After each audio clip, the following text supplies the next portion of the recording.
আসসালামু আলাইকুম এভরিওয়ান, আশা করছি সবাই ভালো আছেন। তো আজকে আমি আপনাদের সাথে কোনো কেকের ডেকোরেশন শেয়ার করব না।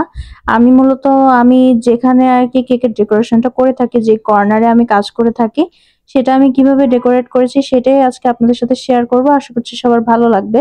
তো এখানে হচ্ছে একটা আমি ক্যাবিনেট আর কি রং করে নিচ্ছিলাম আমার প্রয়োজন মতো। এটা আমার বাসায় ছিল, তো আমি চাচ্ছিলাম এটা আমার কেকের কর্নার হিসেবে ইউজ করব।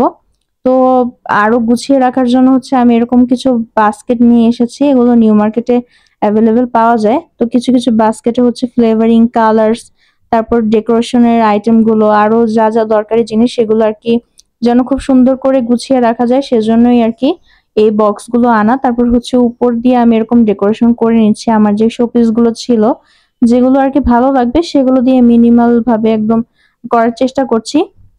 আর এভাবে কর্নারটা গুছানোর একটাই মাত্র কারণ হচ্ছে যে কাজ করার সময় সবকিছু যেন আমি হাতের কাছেই সহজে পেয়ে যাই।